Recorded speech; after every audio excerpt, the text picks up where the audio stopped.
Money doesn't vanish, it leaks. Not in one obvious gush, but in tiny, quiet drips that feel reasonable in the moment and ruthless in the rear view. Today you'll expose the habits that drain your future while pretending to protect it. Keep listening, because the final habit is the root cause behind all the others. And once you cut it, wealth stops slipping through your fingers. 12. Sale chasing masquerading as strategy. Discounts feel like winning because they are loud. Value is quiet. If you wouldn't buy it at full price, the deal is a decoy stealing capital and closet space. Replace price hunting with outcome buying, tools, education, and access that keep paying you after the receipt fades. Conduct a 90-day audit and tag every purchase as asset, tool, or entertainment. Keep the first two, cap the third. 11. Trading hours for crumbs. Driving 40 minutes to save $3, waiting in lines because it's free, spending a Saturday troubleshooting a problem a pro would solve in 30 minutes. These are losses in disguise. Assign an hourly rate to your attention and act like it's real. Spend money to buy time, then reinvest that time into sales, skill acquisition, or deep rest that restores performance. 10. Doing the 10-minute tasks first. It feels productive to clear crumbs. It's not. Maintenance work preserves yesterday. Growth work builds tomorrow. Before noon, ship one growth move, a proposal sent, a call booked, an ad launched, a product iteration live. Protect that block like revenue depends on it, because it does. 9. Underpricing yourself into exhaustion. You think lower rates reduce risk. They actually attract the neediest clients, erase profit, and cap your future. Price for outcomes, not hours. Anchor with a premium option, hold a confident middle, and raise legacy clients gradually with clear value milestones. People can't respect what you secretly resent. These first habits waste money directly, or, worse, compress the ceiling on what you can earn. The next ones sabotage momentum in ways that don't show up on a bank statement, until it's too late. 8. Indecision dressed up as diligence. Waiting feels safe because there's no receipt for the cost of delay. Label choices as reversible or one-way. Make reversible calls quickly and learn out loud. For the big ones, set a deadline. Define failure. Collect 2 strong opinions, then move. A fast wrong is tuition. A slow maybe is a tax. 7. Subscription sprawl disguised as convenience. Tiny recurring charges feel harmless, but together they function like barnacles on a ship, stealing speed you don't notice until you stall. Once a quarter, print your statements and circle everything you haven't used in 30 days. Cancel aggressively, consolidate ruthlessly, and downgrade what no longer earns its keep. Any tool that doesn't save you time or increase output is a pet, not an asset. You've seen how small decisions disguise big costs. In the next section, we'll surface the habits that drain focus, dull your skills, and keep you surrounded by ceilings you didn't choose. Let's pull them into the light. The habits that drain focus, blunt your edge, and keep you operating below your potential. 6. Information snacking instead of skill stacking. Scrolling, skimming, bookmarking without producing. It feels like research. It behaves like procrastination. Courses bought, never finished. News checked, metrics refreshed, opinions collected, no assets shipped. Wealth grows from the learn, do, teach loop.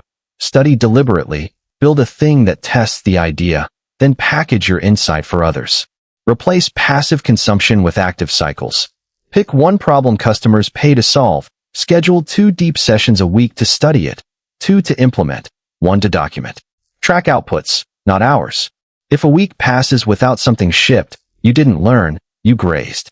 Choose depth over novelty. One skill that moves markets beats 10 scattered curiosities. 5. Staying loyal to low standards and small rooms. You mirror the average of the people you spend time with. Habits, expectations, even income. If goals trigger eye rolls in your circle, your ambition will shrink to keep the peace.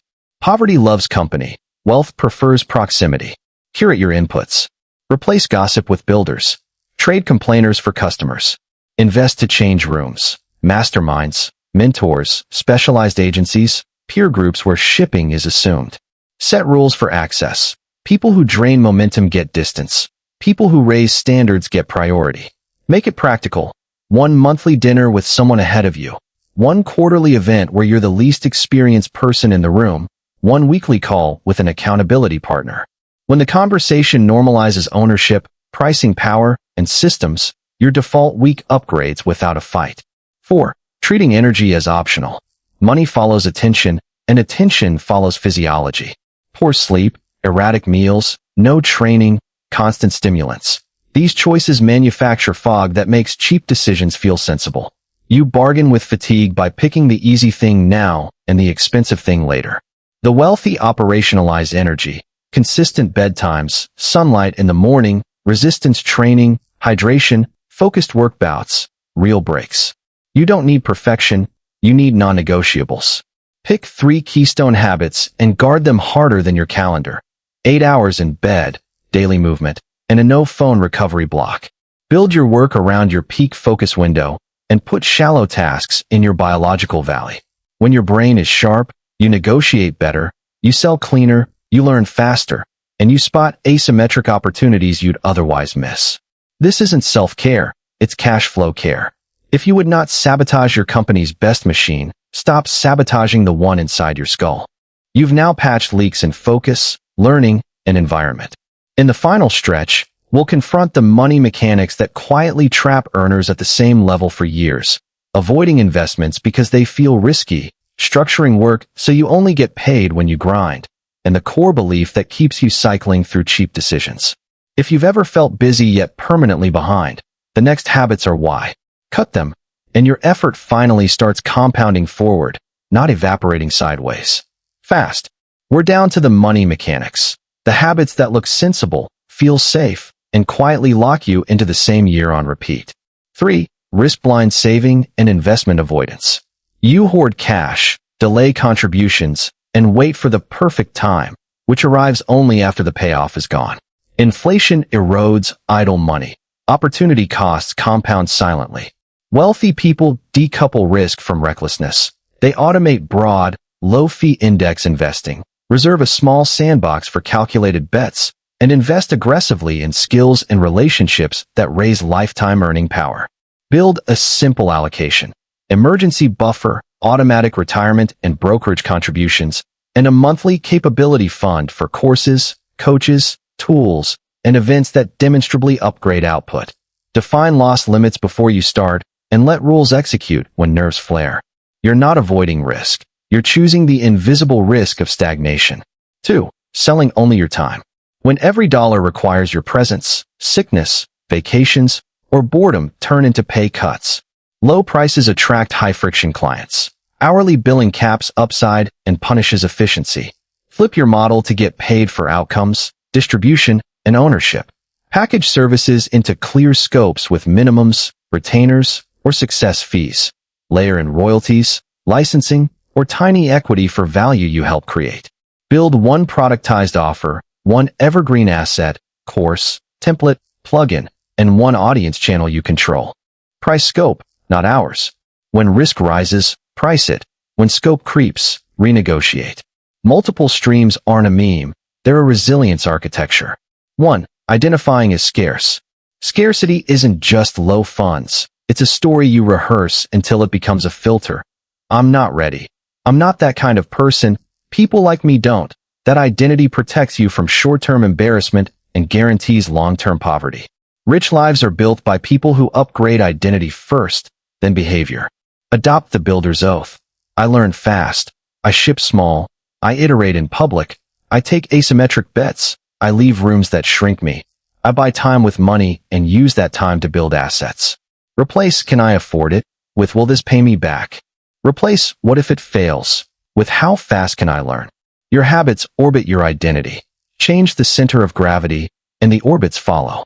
You've seen the leaks: price chasing, time trading, maintenance masquerading as momentum, indecision, subscription creep, shallow learning, small rooms, low energy, risk avoidance, selling only your hours.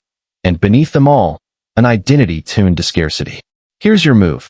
Pick 3 habits to kill this week and 1 wealth lever to activate every morning before noon. Automate investments. Ship 1 growth asset. Upgrade 1 room. Cancel 1 drag on cash or focus. Book 1 conversation that could change your trajectory. Then repeat for 13 weeks. Small, Consistent upgrades compound louder than dramatic resolutions. Wealth isn't built by heroic days. It's built by boring rules followed ruthlessly. Start where you are, with what you have, and trade the illusion of safety for the practice of progress. In a year, your income and confidence won't just improve, they'll be unrecognizable.